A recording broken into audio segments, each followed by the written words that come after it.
it's not just about those subjects, it's about how you rise above them, and it's so much more than just strength. You have to be fierce and you have to be vicious. So it ended up coming together that way, and it's very honest, and I hope that it represents something for you as much as it does for us. Yeah, cool. Do you guys have anything you want to add about that? I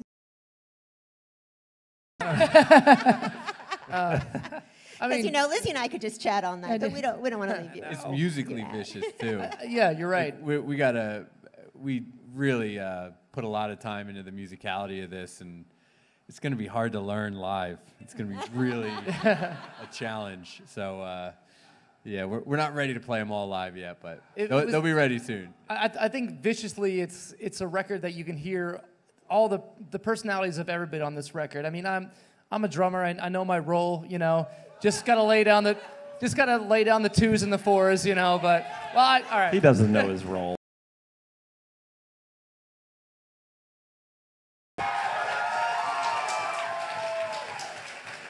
Thank you. But beyond that, this was the first time we worked with a producer that was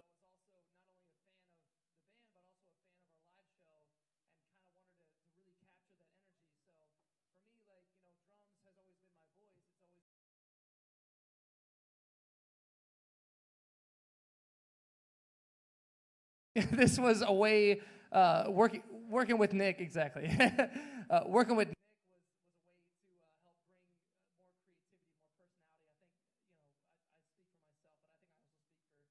to help bring more creativity, more personality. I think, you know, I speak for myself, but I think I also speak for everybody, you know? Like, we're able to kind of use our instrument as our voice and try to bring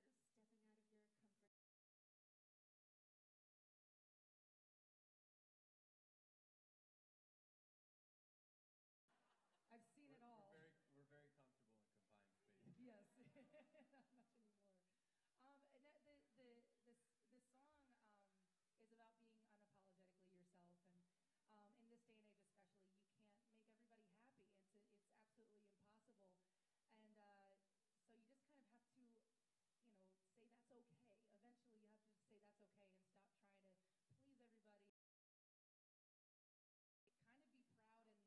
out of it.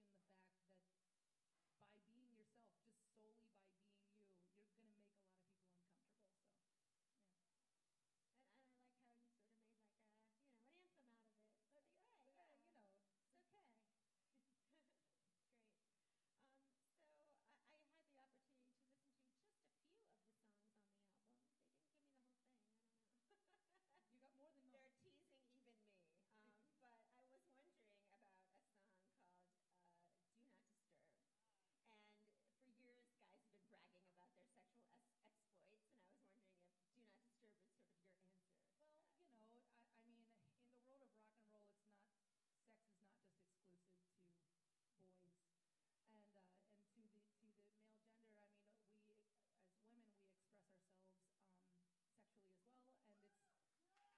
express ourselves sexually as well, and it's... A lot of sex fans in the crowd today.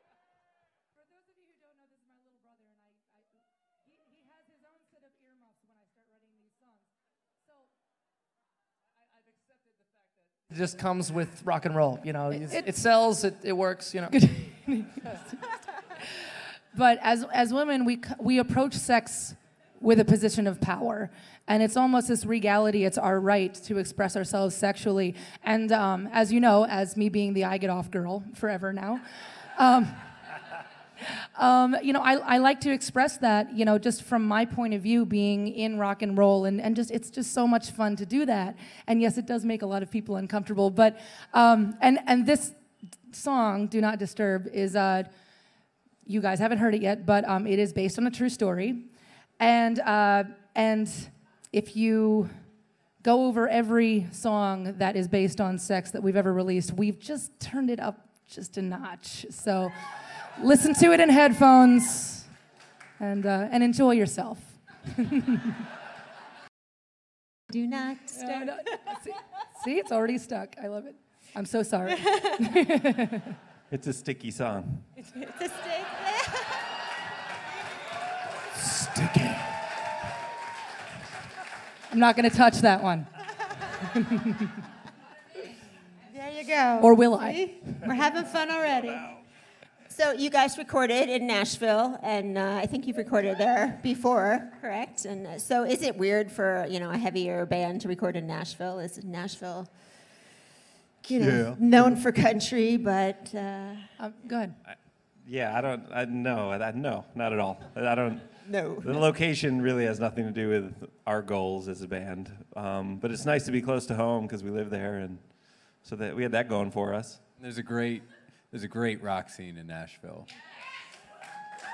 Yeah, a bunch of great rock and rollers live there from a bunch of cool bands, and there's the rock and roll residency on most Tuesdays when they're not out with Gene Simmons, and just fun rock and roll times in that town. Musicianship is amazing because it's not, you talk a lot about Nashville being country, and if you get off Broadway and the touristy attractions, it's just so much more than that. There's an underbelly of crazy metal scene and a rock scene, but because it's Nashville and it's Music City, everyone's really good. So, it's I'm just glad that we cut our teeth somewhere else in Pennsylvania and then we moved there because it's just too much competition. Get blown away every night. That can sort of inspire you, too, to absolutely be better. By recording in Nashville, you have to step it up because there's somebody kind of going by the studio or dropping by every now and then, like, oh, let me listen to a couple tunes. Like, oh, God, really? You want to hear some new stuff? So, yeah, we aim to please. Yeah. So I wanted to talk to you about your producer, Nick Raskulinets. There you go. Raskulinets. And He if was you asking me earlier, how do you pronounce his name? And if you can figure out how to spell it, you can Google him. I was going to give it a shot, but no. So why did you choose him, and how did he contribute to the project? Well, we worked with him on the last cover EP, and we had met him before that. My first experience with Nick was at one of these cool rock shows in Nashville, and I think it was Tony Higbee's birthday, and he had a bunch of friends up to play, and they had Lizzie singing 2 Bon Scott AC/DC era songs. I forget which 2, but he had Nick playing bass, and that was our first time meeting him, and I'd always been a fan just because I'd seen his name on a bunch of records I loved, and they went through the songs, and they killed it. Lizzie sounded amazing. She was just up there just ripping, and Nick was like, see, man, that's the kind of vibe, not AC/DC, but like I want to see her just ripping faces off, and that's what I want to hear out of Lizzie, man.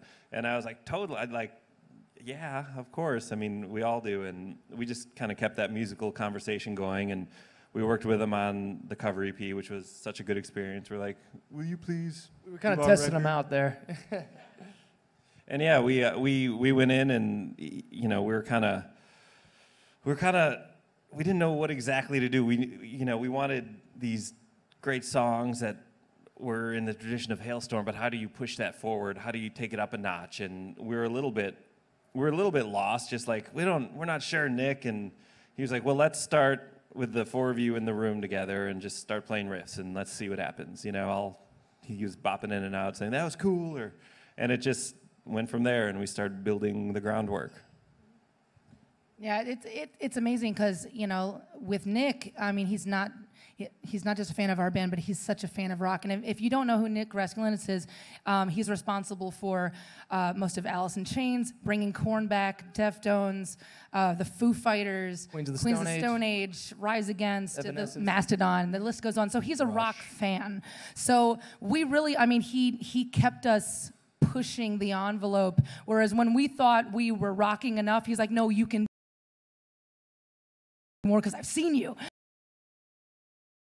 Do more, fine. So yeah, this became such and we were recording everything from conception. So a lot of these songs that you're going to hear on this record have been recorded a couple times, and there's many different versions of it before it became what it was. But it was just amazing because we were able to really go through that journey and spend some time on this record and really know and love it, and right before we give it to you. And it's such a different way to do that because we've been doing records for a while, and usually it's like, all right, let's do a bunch of writing and let's get the songs together. Okay, everybody agree on what we're doing? Okay, good. Go in for like a month and nail it out, and then we're gonna release it. And then like the record come out of like, I don't, is it good? I don't know. So we're so proud of this, and we had just such an amazing coach, you know, with Nick. And A fifth member, So, for sure. yeah. He was a fifth member of the band. can't wait. Yeah. It's all beginning. Just started today. So is your writing process like collaborative together, or like does somebody come with an idea and then you build on that, or?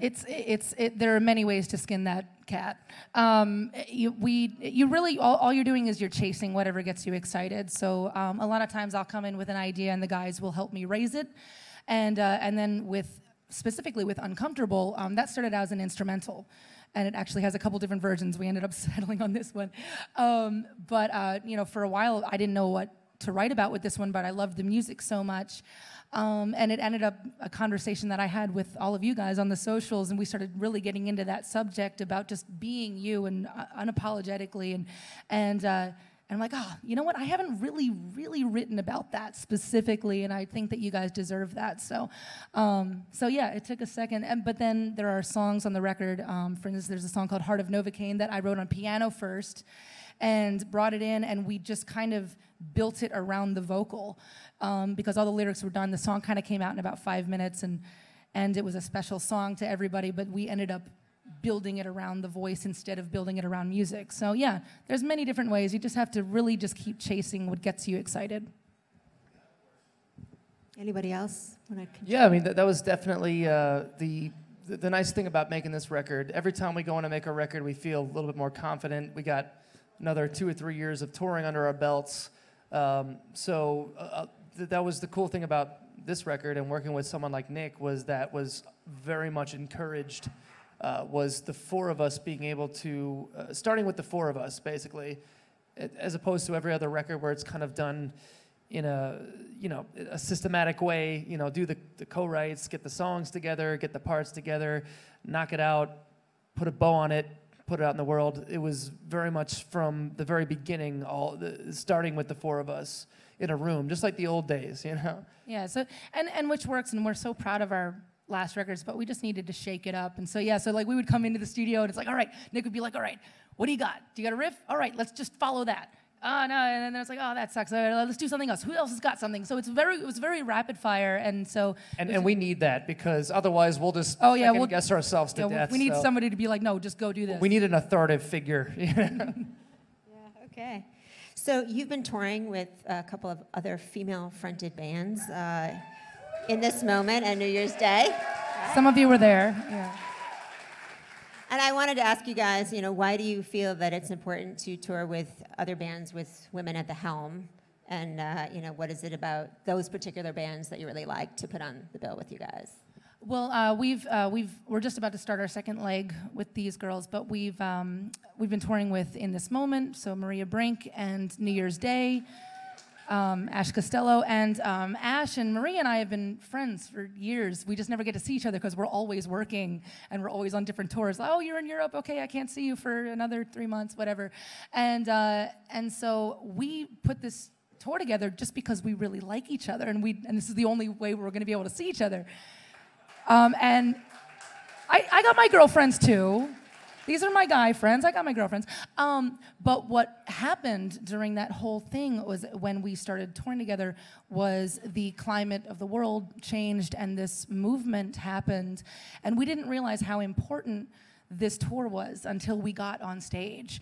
And you see not 60-40 male-female, but the scale started to tip, and all of these women are starting to come out to these shows and representing what rock and roll means to them, and you really recognize that this particular genre and anything really in life, but this genre, which is so much a part of our hearts, is not exclusive to gender. I know it's been promoted for years about this rock and roll and metal, it's testosterone driven, and I answer that question every day. What's it like to be a girl in a male dominated industry?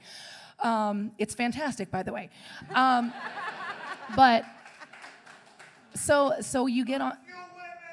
Hell yeah, man. I can do it in my high heels too.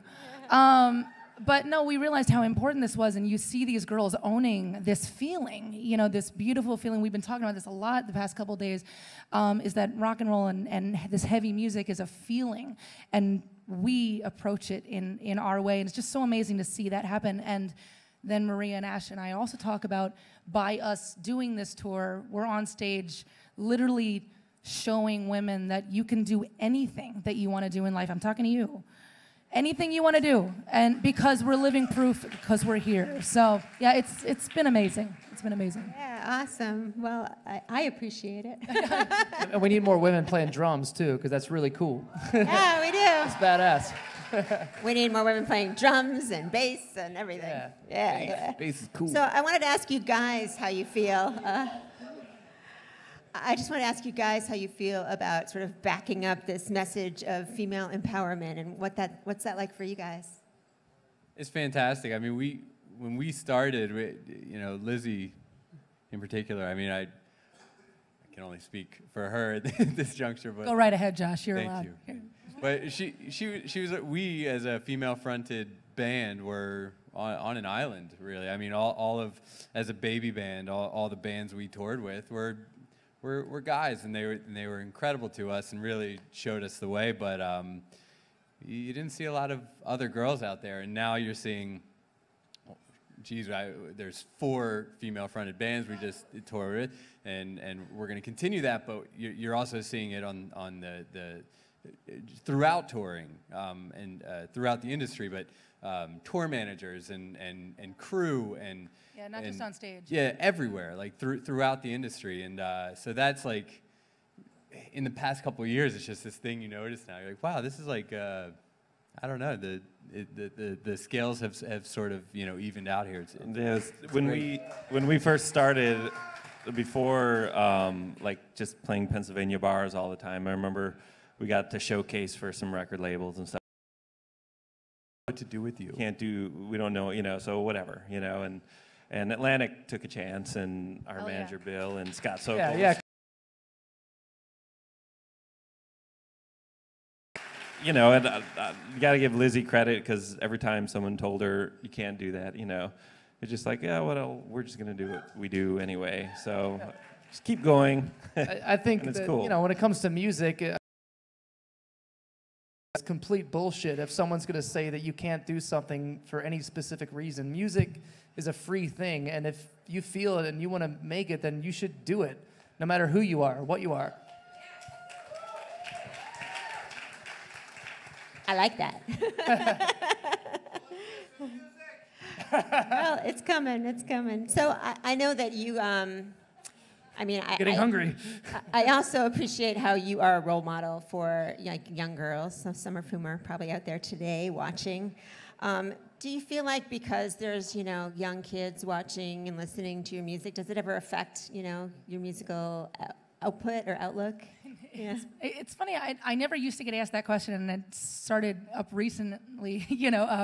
About are you worried about what you say in your lyrics, and what I realized is that by being being more myself, and by not saying I'm sorry. To me, it's a better role model, even if I have a few swear words, on the record or anything. I've never gotten a letter from a mother saying, "How dare you?"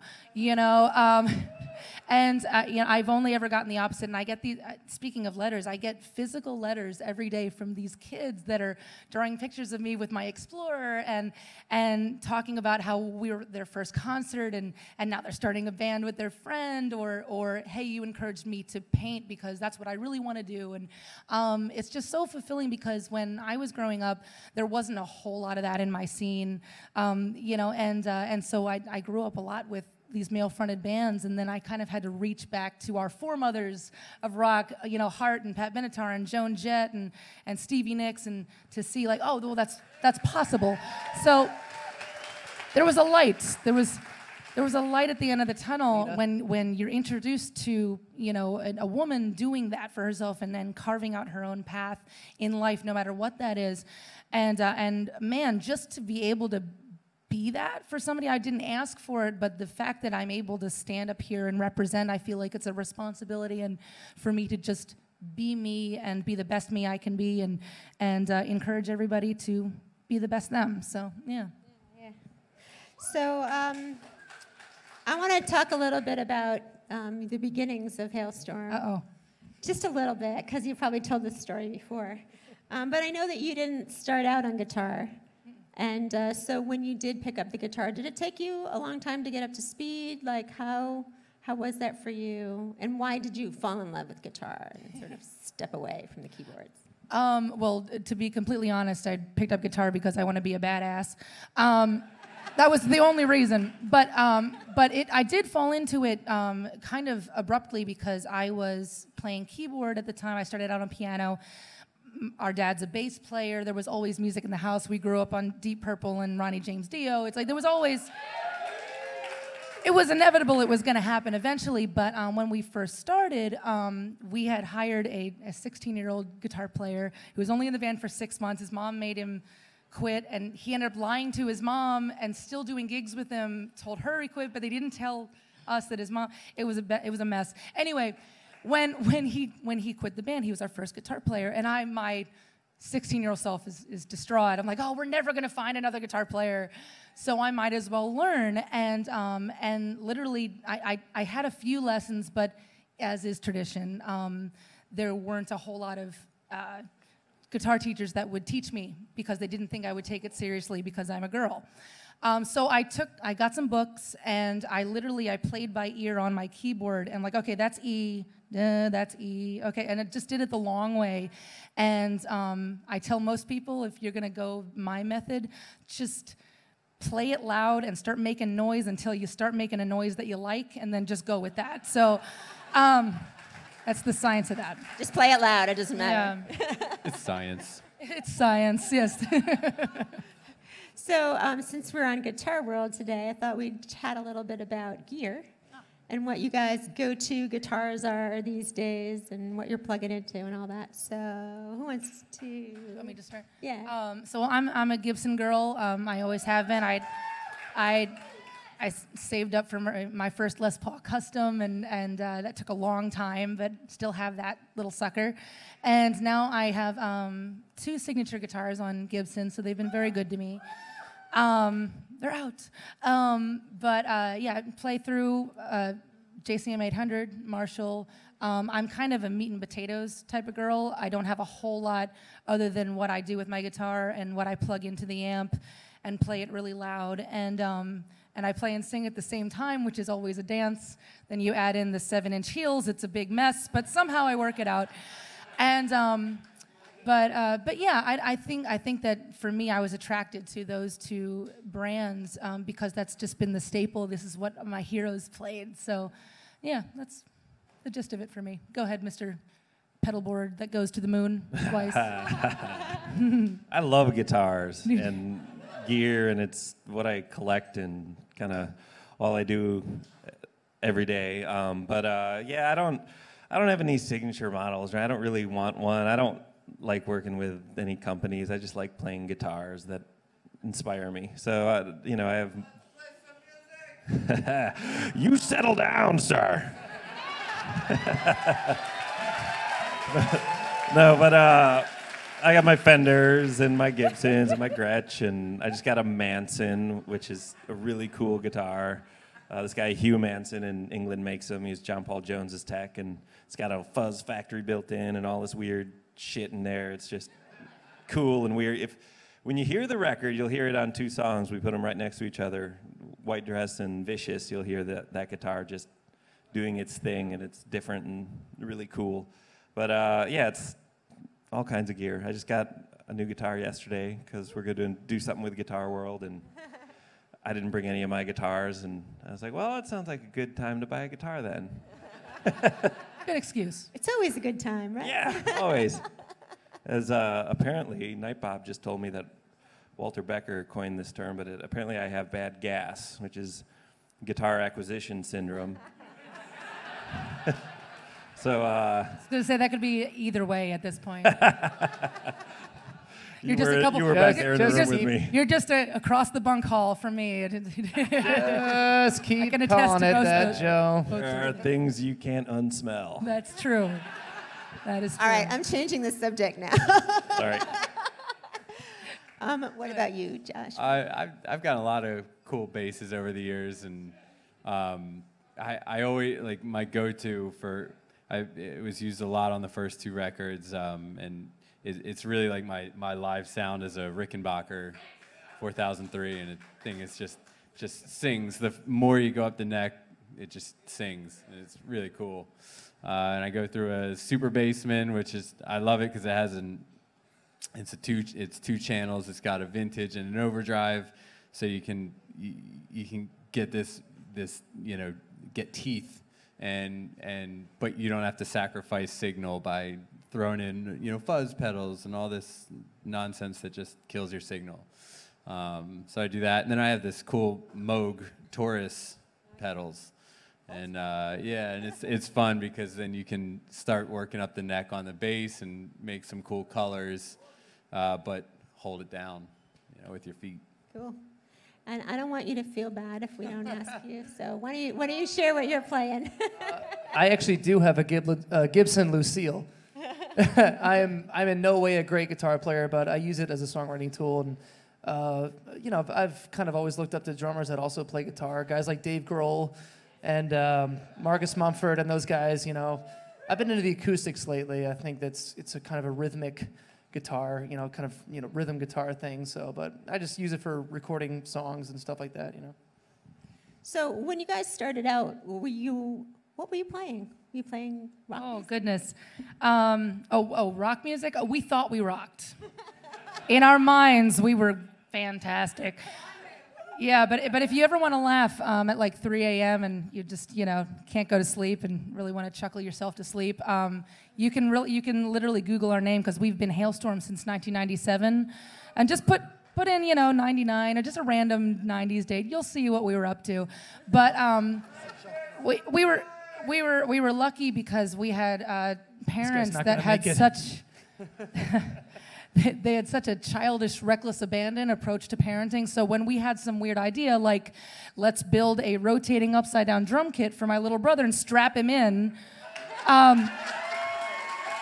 So true story. We YouTube. My dad worked on big machinery, so he was a mechanic, but it was like big machinery, like big bakery equipment and all of that stuff, and so he was quite handy, and so he took we were on a 20-acre farm at the time, so he took an old tractor axle and some steel parts and Ford seat belts and Velcro for his feet and an old kit and belted it in, and it was manual, so it was usually my mother behind just letting him fly, and we had to watch how we treated Mom that day when there was a gig day. But we would do this, like, because when we were kids, I was 13 and RJ was 10 when we decided to start Halestorm, and I had a keytar. It was a mess. Yeah, you're getting the picture. I don't have to get into the whole thing. But it's like you're getting out there, and we're like, okay, what do we do to create attention? Not realizing that just having a 13-year-old and a 10-year-old playing in like a mall parking lot for a fair, is a spectacle unto itself. But so we kind of built it to get on the cover of the local newspaper. Yeah, we wanted to get on the cover of the local newspaper. Like, what'll get us really good press? And we did that. I still have that newspaper. Until I got too tall for it, then That's true. There was the danger of the ground. Once his head started hitting the ground, we had to retire it. So. I don't remember those days. That's weird. It didn't affect him much at all. I'm fine, right? So, yeah. But musically, I mean, like we were still listening to a lot of classic rock, so I was doing a lot of things with some, Moog synthesizer sounds and just everything in a MIDI, very cheap, and organ sounds, and I still have an old Fender Rhodes, so we were writing this like weird 5-minute, like epic, almost psychedelic, but with a pop sensibility.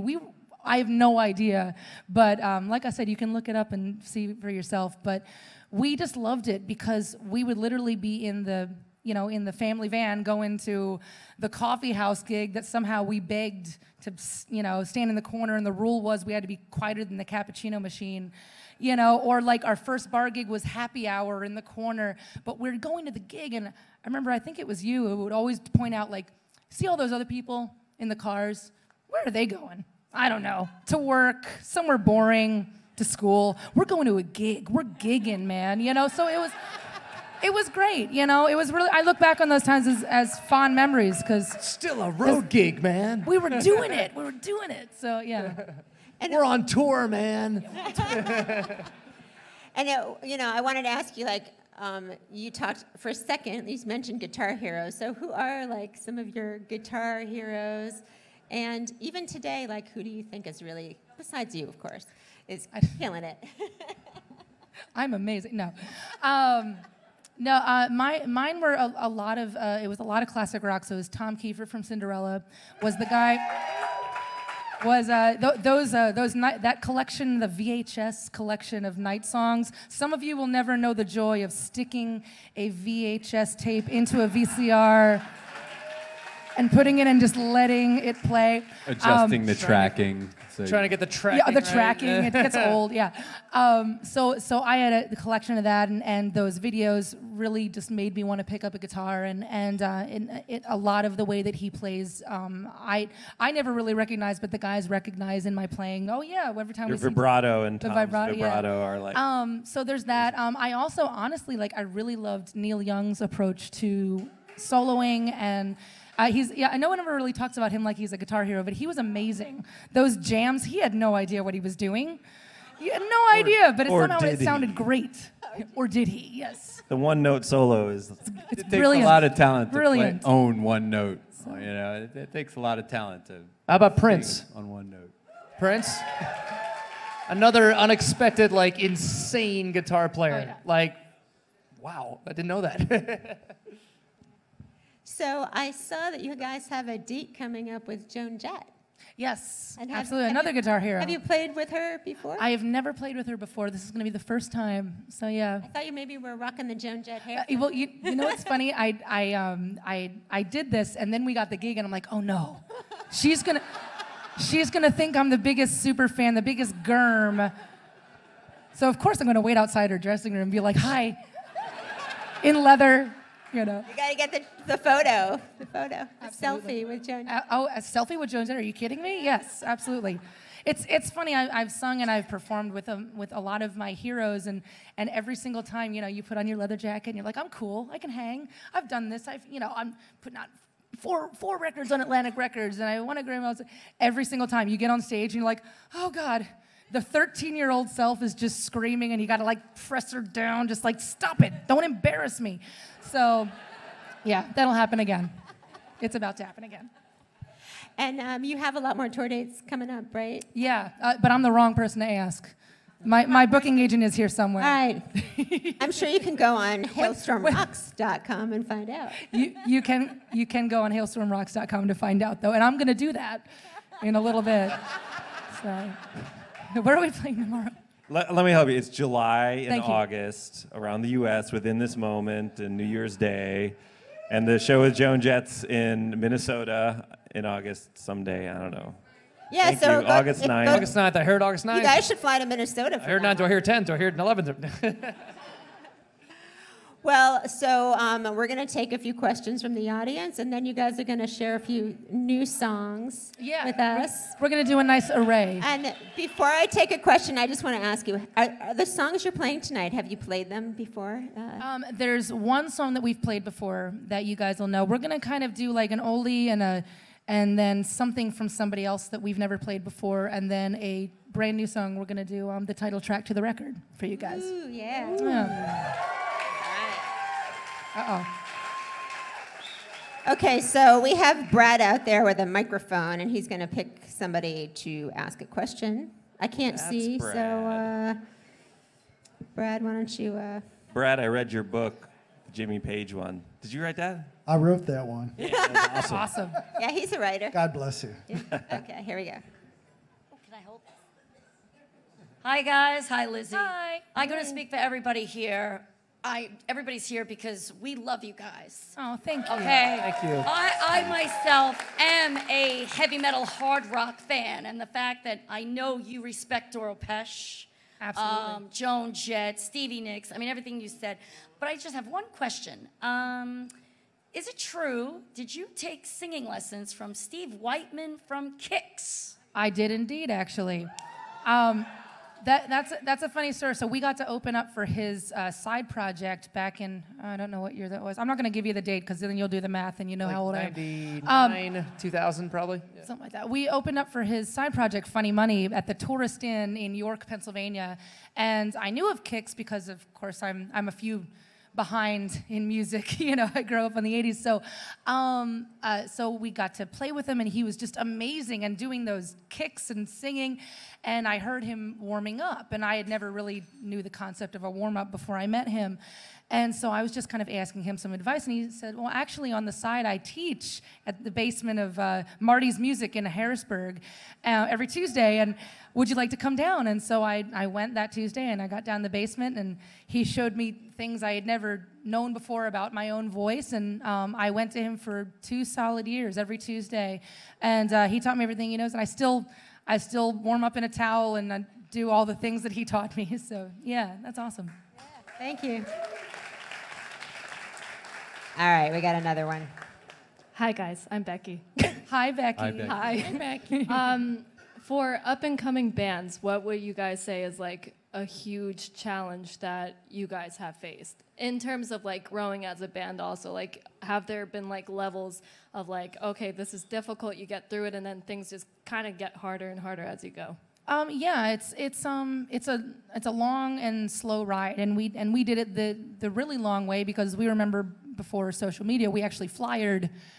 Flyering, you go to Kinko's and you actually print out pieces of paper and you beg pizza places to put it in their window, so you have advertisement for your gigs, and you prank call people. That was always fun. We didn't have the convenience of like social media when we But- first started, so we had to kind of do it the old school way. But nowadays, there's so many ways you can reach out to venues, to radio stations, to promoters, to Yeah. anybody. And so our method was always just play our asses off, try to get in front of as many people as possible. And that seems to be the best way to go for anyone, because you could have the best songs in the world, you could be the best band in the world, but if nobody hears you, no one will know who you are. So get out there in any way that you can. But to answer your question, yeah, it's hard. We love it, and we love the hustle, and a lot of my team is here tonight. What a hustle it was to try to get this record done and get it out, and with every level, there's some challenge that you have to face, that you have to kind of step outside of yourself and be like, okay, I got this. We went through that. Every time when we were making our first record, every time that we would go through one of those things, we were living in the Oakwoods apartments in Burbank, and we stayed there for from the beginning of the writing process through to the end of the mixing process of that first record. We were there for 19 months. We lost our first A&R guy. Everybody around us was getting dropped from the label. We couldn't figure out what producer we were going to go with. And every time we faced a challenge, we would go down to the convenience store and get a cheap bottle of champagne. It was like $2. And it was terrible, but we would cheers, because we would be like, you know what? It's not about it's not, you don't dwell on the hard times. You don't dwell on the high times. You live in them, because it's the process and it's the journey, and it's about, like we said before, it's about doing it. So those hard times come with the good times, and it doesn't get easier, because as you keep moving, there's bigger and bigger problems and bigger things to face on different tiers. So you just have to keep moving through them and be like, okay, here's one more step, and kind of almost be proud that it's really hard, because if it was easy, then everybody would do it. Well, plus it gives you good material to write about. Oh, absolutely. And you get a lot to write about, yes. We got one more. Hey, Lizzie. Hey, guys. Love you so much right here. Hey, buddy. All the way down here. This is going to be more of a genre question. So I know that you guys are kind of trying to be more, alternative and more of to take a little bit more of a commercial take on their records, as the years go by. And is this something that you will potentially pursue down the road, if you know what I mean? Joe, you were talking about this earlier. Well, yeah, we're, that a lot of bands have been doing that recently. It seems like just adding the more of the trendy commercial pop elements to their, as a hard rock bands, I'm saying, and that's cool, and I go for it. It's not our call, and I like when bands take a chance. I think it is a chance to do that, and kind of, you're going to alienate some of your hard rock fans by doing it, but what if it just works, man? You never know. But we saw some of that, and we weren't that interested in it. We wanted to keep it guitars and really push this whatever it is we are as far forward as we could, and I think it's cool. You know, I hope that this hard rock thing gets out of the ghetto of music a little bit and gets a little more mainstream. But even if it doesn't, there's a great scene and a great community, and millions of fans around the world, and it's. I don't know if we're ever going to do that. I can't predict the future, man. Yeah, we just finish this record, damn it. Yeah, I know exactly. But for us, we always consider our records a piece of time in our life. I feel like that's why they're called albums. There's snapshots of where you were, and so like last record, we were in a different mindset, and we were just chasing what got us excited. This particular record, we didn't feel like going down that road, and we almost felt. I don't know, we just felt more excited to double down on the rock and keep that. Now, whether we're going to write a rap record next, I don't know. I can't, I know. You should see me try to rap. Yeah. Uncomfortable is about as fast as I get. But no, so I think we represented rock with this one, and just, for whatever you're trying to do in life with with everybody else's band, they're just doing their thing, so. All right, we got one more. Hi. Hi. So we've been lucky enough to see you guys live a few times. Yeah. The first time. Happy anniversary. And they're not sick of us yet, which is amazing. Not yet. Not yet. So my question is, what we chase is that live vibe, that live sound. Is that what you go for when you're recording? We're always chasing that dragon. It's hard to bottle, to capture that energy, and I think we've been trying. Last record was a vibe shift for us. We tried quite a few different gears, but we recorded it together live, and we definitely got a more ambient sort of live. But this record, Nick kept us like true and honest to keeping the energy up and keeping that sort of live raw feel intact, and it's the closest we got to bottling that energy, and that is the goal, though. Yeah, I mean, especially for us, I mean, the live show is something different from recording, and we usually try to just interpret what we do live, from the record. But this one captured energy we haven't before. Well, what I've heard so far is kick-ass. So, good job. Thank you. I'll be curious to hear your review of the record, being a seasoned veteran of the live show. So, okay, I think one last question, and then we're gonna hear some music. So, yeah. We gotta do the little girl too. When you're done, one more. No, after you. Okay. Hi guys. What message do you want your listeners to take away from the new album? Like, what message do you want to send? Personally, I think that just with Uncomfortable, it's a lot like that, where it's, I mean, as we, just personally as people, and I guess I should really just say personally for me, so I don't speak for anybody else, but I'm a reformed introvert. I was that girl in class that wouldn't raise her hand to go and take something up to the office because I was afraid I was going to screw it up. And it took being in this band and surrounding myself with people and being able to really find my outlet and something I can do that nobody else can, that makes me feel proud about myself, in order to come out of that and come out of that shell. And as I get older, I realize just how important it is to love yourself and to, again, be very unapologetically you, and no matter what anybody says, no matter, and I've told you this before, if anybody tells you that you can't do something because you're a girl or because you're this color or because you're this way or you're this shape, you tell them to come talk to me, so. Yeah, all right, we've got this girl right here, and that's Hi, my name is Michaela, and I've been a fan of yours 12 out of the 12 years of my life. Yes, from inception, yeah. Those are good odds. I didn't see you for my first concert. I saw you for my second concert. I saw Metallica first. Oh, we'll take that. Sorry, my parents buy the tickets, so. My question is, So my brother plays guitar, and I'm an older sister to him. And I want to know, what's your advice if me and my brother ever decide to have a band together? Oh, that's awesome. Well, it's to us, it was the best decision because, number one, just as family, we're able to travel the world together and see all these new things and experience so many things just with, your brother who you love, and I hope you love me still.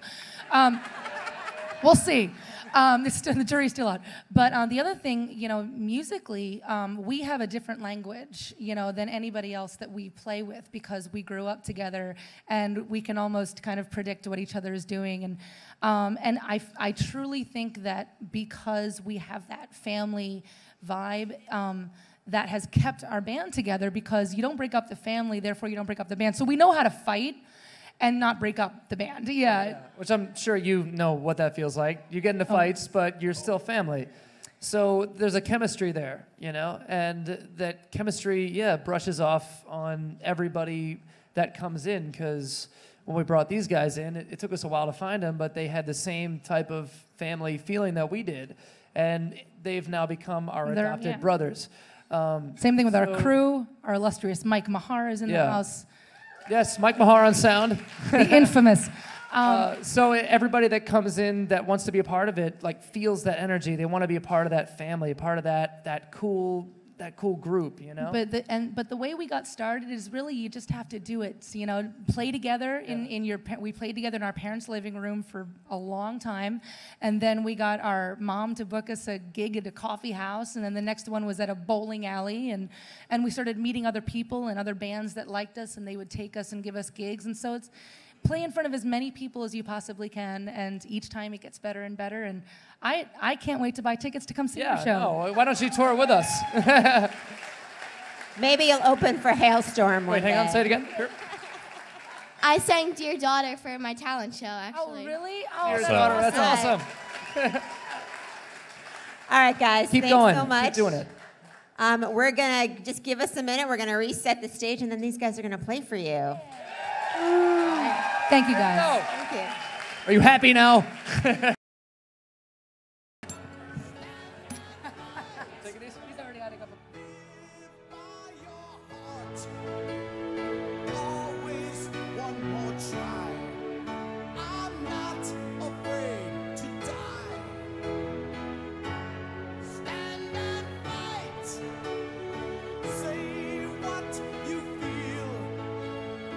Born with a heart of steel.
All right, guys.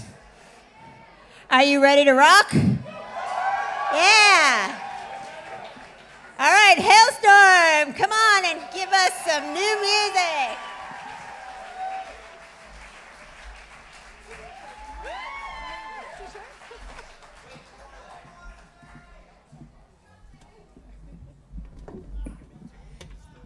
Hi, guys.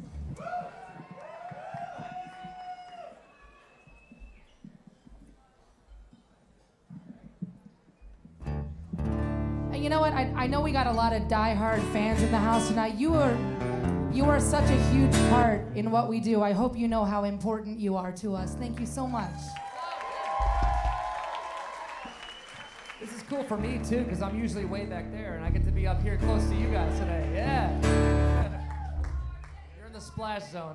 Yeah, that's right. Keep it going. No, don't really. All right. No. All right. So first up. That's what you guys look like? Oh God. All right, we're gonna play some songs for you. First up, we're gonna go back to the second record.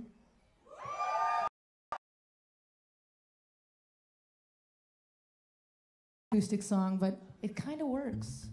And this is called Miss Hyde.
Such a wicked, a Pinterest escape. Good girl, gone back. My poison is a remedy. Better be scared, better be afraid. And now that the beast is out of the cage, and I know you can't resist this. You're so addicted. Welcome to the night.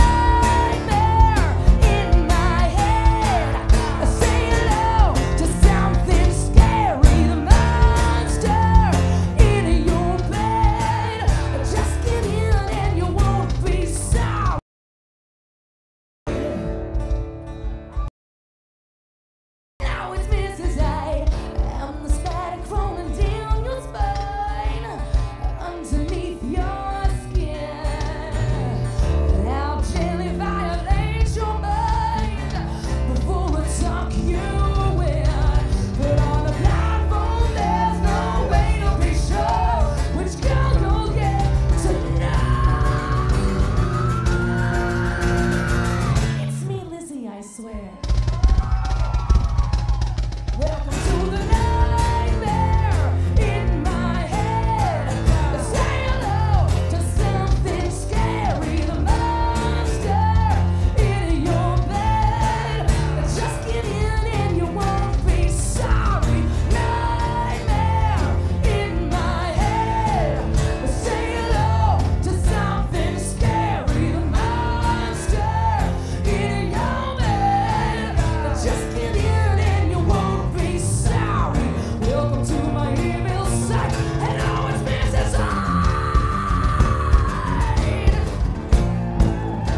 So this next song we're gonna do for you, we've never done full bands before, but back when we were teenagers, I met Joe Hottinger over here, and we decided shortly after we met that we're never gonna have a real job ever again.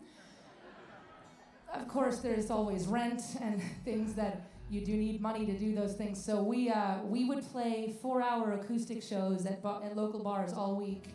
Anywhere they let us play, smoky, it didn't matter, in the corner, very sticky floors. When you get home the next day and open up the guitar case, and it's like, Ugh, pillow smells, yeah. pillow. That's York, Pennsylvania. We're also dating ourselves. This is when you could smoke in bars. But like I said, don't do the math. Just don't. But these were also the days where I was underage and I couldn't legally play in bars, so unfortunately I missed those. We didn't years. notice. I missed those smells, unfortunately. we didn't notice you were gone. Oh, really? Because I've been here the whole time. You didn't know? Yeah. All right. Well, I hope I don't screw it up then. We definitely noticed you were gone. Oh. And we noticed when you arrived. Josh is cool. I like that.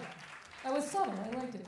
But anyway, we started playing this song and we just love it so much. It was one of my mom's favorites.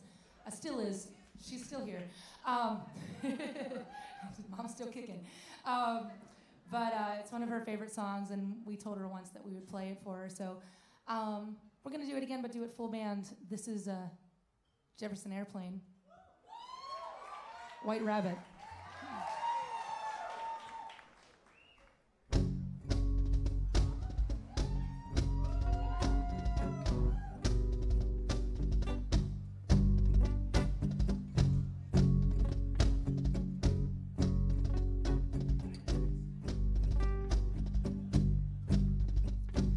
One pill makes you larger, and one pill makes you small, and the ones that mother gives you don't do anything at all. Go ask Alice when she's 10 feet tall. And if you go chasing rabbits and you know you're going to fall, tell my hookah smoking caterpillar has given you the call. And call Alice when she was just small. When men up on the chessboard, and I've been telling you where to go, and you just had some kind of mushroom, and your mind is moving low. Go ask Alice, I think she'll know. When logic and proportion have fallen sloppy dead, and the white knight is talking backwards, and the red queen's off with her head. Remember what the dormouse said. Feed your head. Feed your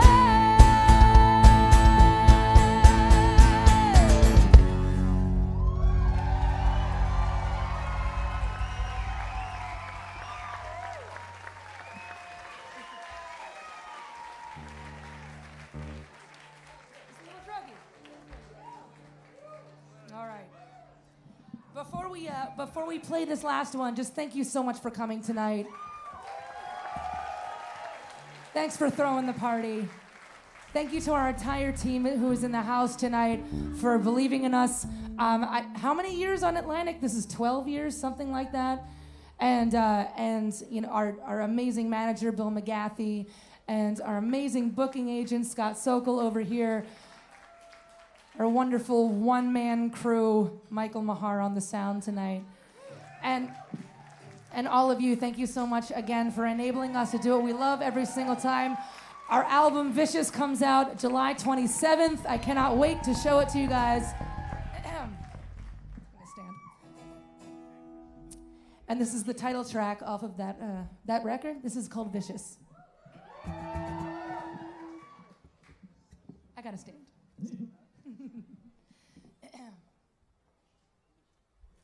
You make me vicious. Watch as I make the pain my mistress. You can call me Miss Malicious. I'll dress you up in stitches. No, I cannot resist this. If it don't hurt, I get suspicious. I like to take the knife and twist it. Yeah, my love is sacrilegious. I'm not scared to admit it. This violence is delicious. What doesn't kill me makes me vicious. I'm not gonna break. I can take all that you can give. This is survival. I'm the sickest. I am not afraid. Bring the pain. Watch out, 'cause I'm vicious. And I'm not asking for forgiveness. Yeah, I'll make you go ballistic. Your torture is my business. No, I cannot resist this. I don't care if you hate me, 'cause you're gonna have to face me. And there's no use in crying. You know I would be lying if I said you could escape me. What doesn't kill me makes me vicious. I'm not gonna break. I'm the sickest. I am not afraid. Bring the pain. What doesn't kill me makes me vicious. Vicious. Vicious. Vicious. What doesn't kill me makes me vicious. I'm not gonna break. I can take all that you can give. This is survival. I'm the sickest. I am not afraid. Bring the pain. What doesn't kill me makes me vicious. What doesn't kill me makes me vicious.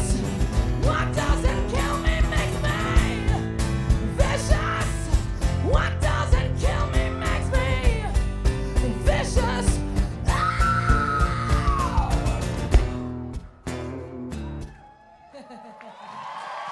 Thank you, guys. We love you very much. Can't wait for you to listen to the new record. Thank you, Halestorm. Thanks, everybody, for coming out. Get vicious. Order it now. Don't wait. All right. Thanks, guys. Thanks, everybody.